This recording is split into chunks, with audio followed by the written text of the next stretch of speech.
Hello all. Today is 10th October. Today is Mental Illness Day.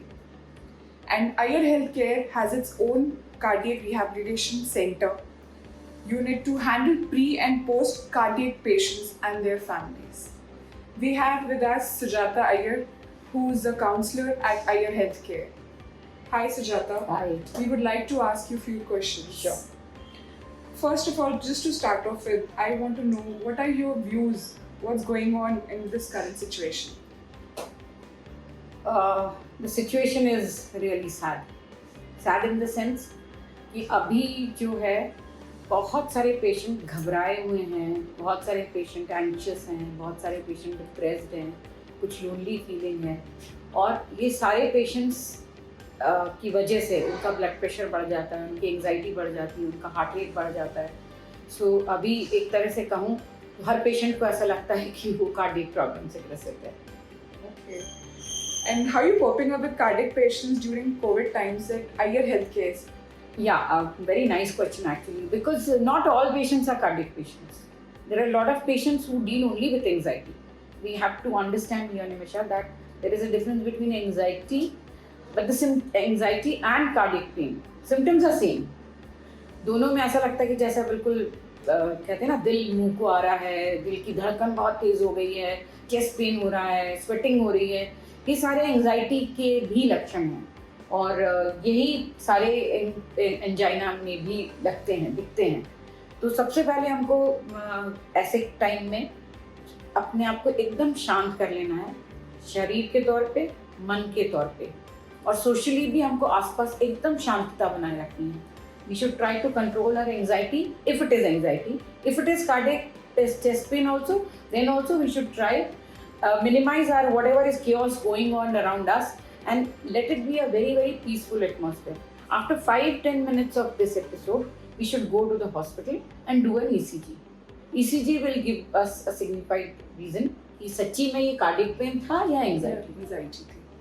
But कैसे आप लोग कैसे डील कर रहे हैं उन फैमिलीज के लिए जो इस टाइम पे पैनिक में आते हैं और फिर जो एक ट्रीटमेंट के लिए जाते हैं और फिर they are afraid of going for angioplasty और angiography I mean during this Covid time because they don't want to get into any kind of surgeries right now they want to avoid that so how do you know tell them और guide them those families basically.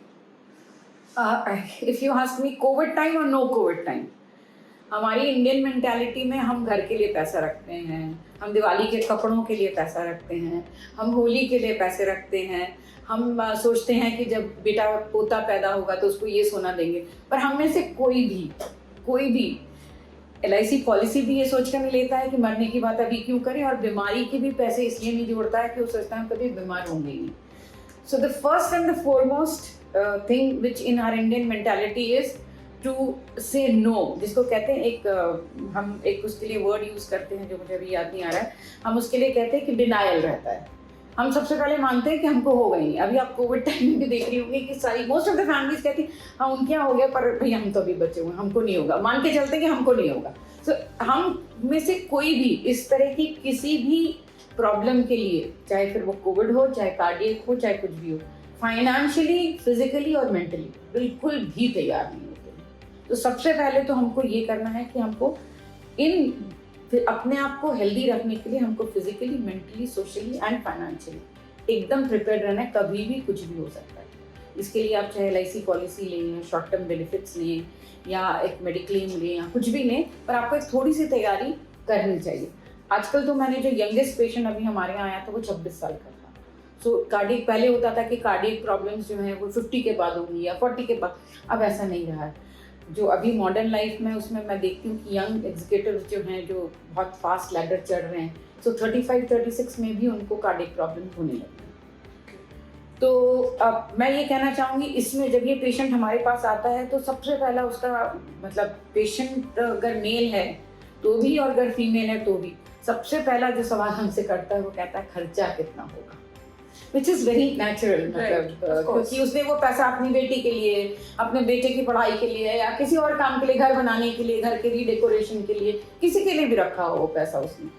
तो सबसे पहला सवाल financial होता है. उसके बाद उसको लगता है कि क्या मेरी ये सीढ़ी यहीं रुक जाएगी, क्या मैं ये सीढ़ी आगे चढ़ पाऊंगा या मेरे को अब यहीं रुकना है. तो सेकेंड इज उसका मेंटल ट्रॉमा चाहे फिर ये लड़की हो या लड़का हो, क्योंकि दोनों के साथ यही प्रॉब्लम होती है। इवन फीमेल्स को भी मैंने देखा है, उनको यही लगता है कि मैं फिर से घर के काम कर पाऊंगी कि नहीं, मैं फिर से एक्टिव हो पाऊंगी कि नहीं, क्या करूंगी। तो फिजिकली ये हो जाता है। सोशली भी उनको लगता है कि क्या हम पहले जैसे पार्टीज में जा पाएंगे, पहले जैसे खाना खा पाएंगे, पहले जैसा हम जो हमारी शौक थे वो पूरे कर पाएंगे। तो फिजिकल, मेंटल, सोशल ट्रॉमा किसी भी पेशेंट जब हमारे पास आता है तो ये इन तीनों चीज़ों से एकदम जूझता हुआ आता है। So first and foremost thing is, let's be prepared.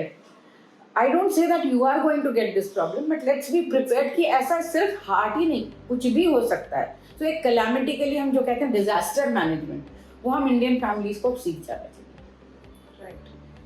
But जब लोग आपके पास आते हैं तो what is the piece of advice you would like to give them first and foremost, क्योंकि उतनी एंग्जाइटी रहती है उनको और हर चीज़ के लिए। तो फर्स्ट ऑफ ऑल आप मतलब पेशेंट्स को करते हैं या पेशेंट्स की फैमिलीज को किस तरीके से आप इस चीज़ को हैंडल करते हैं? ये भी आपका सवाल बहुत अच्छा है। जब पेशेंट हमारे पास आता है तो पेशेंट से हमारी बातचीत थोड़ी कम होती है, उसके अटेंडर्स से ज़्यादा बातचीत होती है। पर जब भी पेशेंट से बात होती है तो मैं उसको अक्सर, मैं और डॉक्टर साहब दोनों ही अक्सर उसको कहते हैं कि ट्रस्ट अस। आपका trust is equally proportional to your recovery. आप हम पे विश्वास करेंगे तो आपकी रिकवरी फास्ट होगी, हमको आपको इलाज करने में भी आसानी होगी, हम भी वही सब कर पाएंगे जो हम अपने माता पिता या अपने किसी रिश्तेदार के साथ करते थे। आपका हम पे पहले दिन से ही, मतलब आई एम नॉट सेइंग कि हर कोई ऐसा करता है, बट अक्सर लोगों के मन में आजकल एक डॉक्टरी पेशे को लेकर कि ये तो कमाने के लिए बैठे हैं, या डॉक्टर हमसे बहुत एक्स्ट्रा चार्ज कर लेगा, या डॉक्टर हमसे कितना सच बोल रहा है, हम second opinion, third opinion, fourth opinion लेना चाहेंगे, हमारा वो रिश्तेदार था उससे पूछ लेते हैं। ये सारी चीज़ें स्वाभाविक है, मैं ये नहीं बोलती कि आपको ये नहीं करना चाहिए, पर इसी के साथ मुझे ये भी लगता है कि आपको अपने डॉक्टर पे पूरा विश्वास होना चाहिए। अगर आप उसको विश्वास देंगे तो वो भी आपको उसी विश्वास के साथ ट्रीट करेगा। तो मेरा सबसे पहला, सारे पेशेंट जो भी आते हैं, कि आप जब किसी डॉक्टर के पास ऐसी परिस्थिति में जाते हैं तो पूरे विश्वास से जाइए। आप पता कर लीजिए 10-12 लोगों से कि इसके पास जाना चाहिए नहीं जाना चाहिए, उसके बाद ही आइए। उसको टेस्ट मत करिए आप, क्योंकि आप खुद कोई एक गिनी पिग नहीं है कि आप टेस्ट करें। आप उस समय आए हैं, वो इमरजेंसी है और वो इमरजेंसी आपको डील करना है। तो इस समय आप जिसको कहते हैं ना तन मन धन से उसको छोड़ दीजिए अपने ऊपर। कोई भी डॉक्टर, मैं मान लेती हूँ कि एक मछली जो है वो सारे पानी को गंदा करती है, तो कुछ होता होगा, कहीं ना कहीं ऐसा हुआ, इसीलिए ये भ्रांति फैली है कि डॉक्टर्स पैसा कमाते हैं, झूठा लेते हैं, ये वो। पर मैं अपनी तौर पे तो कहना चाहूँगी कि कोई डॉक्टर नहीं चाहता कि उसका पेशेंट मरे, कोई डॉक्टर नहीं चाहता कि उसकी बदनामी हो ज़्यादा पैसे लेने की वजह से, और कोई भी डॉक्टर गलत ट्रीटमेंट नहीं करना चाहता।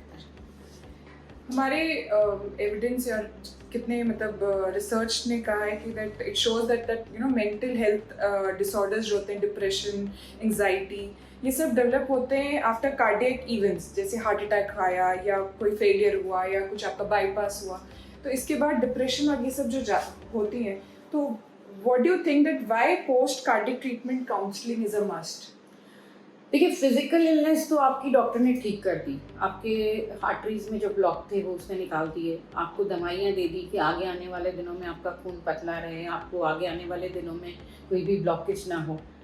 पर अगर आप मेंटली ठीक नहीं हैं तो it effects directly on your physical health. हमारे बॉडी में 4 या 5 टोटल एंजाइम्स होते हैं जो कि हमारे टेंशन को, जिसको हम कहते हैं स्ट्रेस इंड्यूस्ड, या हम कहते हैं कि सेरोटोनिन, मेलेटोनिन, एड्रेनालिन, ये सारे जो होते हैं, इनका सबका रोल हार्ट के पंपिंग में बहुत इंपॉर्टेंट रोल प्ले करता है। जब आप स्ट्रेस में आते हैं तो आपकी धड़कनें बहुत, आपने भी देखा होगा, कोई पिक्चर देखते समय आप कोई रेस देख रहे हो या कोई सडनली न्यूज़ आती तो आपका दिल एकदम से धड़धड़ लगता है।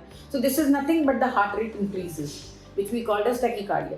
अब ये जब हार्ट रेट इंक्रीज करने लगता है तो आपके हार्ट के ऊपर नॉर्मल में से ज़्यादा लोड आया। हम एक साइकिल चला रहे हैं, साइकिल की स्पीड जब हम बढ़ा देते हैं तो हमको पावर भी वैसे ही शरीर को भी ज़्यादा पावर लग रही है उस समय।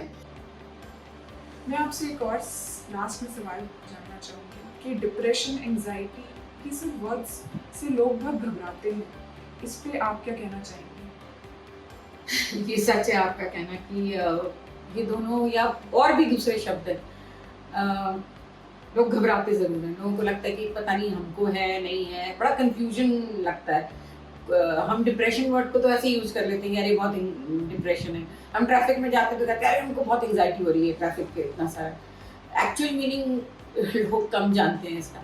देखिए, जब भी आपको लो फील हो, जब भी आप नॉर्मल से, एक हेल्थ की डेफिनेशन है कि being good mentally, physically, socially and spiritually. अगर आपका ये वेल बीइंग का जो एक गुड फीलिंग, गुड वाला जो है, यदि आपको फील गुड नहीं हो रहा है, आपको थोड़ा सा भी लग रहा है कि आप लो एस्टीम में हैं और ये कंटिन्यूअसली आपको हो रहा है, आपको भविष्य की बहुत चिंता सताती है, उसकी वजह से आपको नींद नहीं आती है, या आपको चिड़चिड़ापन हो रहा है, या आपको बार बार रोना आ रहा है, या आपको बार बार किसी से बात करने की इच्छा नहीं होती थी, पहले आप बहुत बात करते थे, अब सडनली आपको लगता है कि अकेले रहूँ मैं, या आप एक बहुत सैडेस्ट, जिसको कहते हैं ना कि मुकेश के गाने सुनने का मन कर रहा है, जो आप पहले मोहम्मद रफ़ी के और काशी भरे गाने सुनते थे, इस तरह की कोई ऐसी एबनॉर्मल सी फीलिंग आपको जब आ रही है, तो आपको समझ जाना चाहिए कि आपको कुछ ना कुछ मेंटल प्रॉब्लम हो रही है। और इसको या तो आप किसी दोस्त से भी, शुरू में इनिशियली आप किसी दोस्त के साथ बिल्कुल आराम से बातचीत करके पूछ सकते हैं कि भाई तुमको मेरे में ऐसा कुछ चेंज लग रहा है। और अगर वो दोस्त भी कहता है कि हाँ मुझे आपको ऐसा लग रहा है, पहले तो दोस्त बनाइए। इसके लिए आपको दोस्त बनाना बहुत जरूरी है, ऐसा दोस्त जो आपके साथ बातचीत कर सके और जो आपके बारे में कोई मतलब राय ना बनाए, आपको एक सही राय दे सके। ऐसा दोस्त, उससे पूछ लीजिए, अच्छे से बात करिए, फ्रीली बात करिए, आपकी कोई भी प्रॉब्लम हो तो उसके साथ डिस्कस करिए। उसके बाद भी अगर आपको लगता है कि नहीं आप अभी भी ठीक नहीं, तो बिल्कुल बेझिझक साइकियाट्रिस्ट की हेल्प लीजिए। आजकल इतनी अच्छी अच्छी दवाइयाँ भी आती हैं और इतनी अच्छी अच्छी काउंसलिंग भी होती है, और काउंसलिंग के भी अलग अलग तरीके होते हैं कि आदमी इन सब चीज़ों से आराम से निजात पा सकता है। अब ये टैबू नहीं रहना चाहिए मेरे हिसाब से तो। और हमारे तो हर कार्डियक पेशेंट को हम कहते हैं कि ये सब आपको होगा, इसमें कोई दुख की बात नहीं है कि आपको लो फील होगा, आपको डिप्रेशन होगा, आपको खाने में चिड़चिड़ाहट होगी, आपको छोटी छोटी बातों पे गुस्सा आएगा। ये सब रादर मैं सच कहूँ तो कई बार सेक्स ड्राइव कम हो जाती है, ये सारी चीज़ें बहुत कॉमन हैं, तो इसमें घबराने की बात नहीं है। आप अपने डॉक्टर से आराम से कंसल्ट करिए और बात करिए।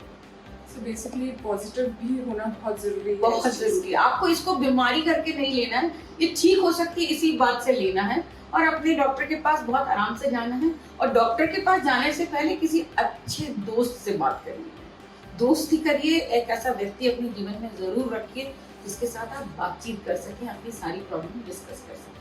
आपकी पत्नी भी आपका एक अच्छा दोस्त हो सकती है, पर मैंने जो देखा है, आप किसी एक अपने बराबरी वाले से या कई बार अपने से बड़ी एज के लोगों से भी आपकी अच्छी दोस्ती हो सकती है।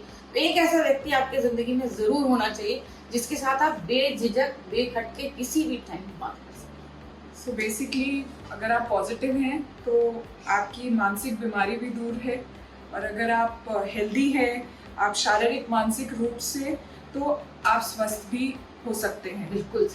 तो thank you so much. Thank you so much. Thank you.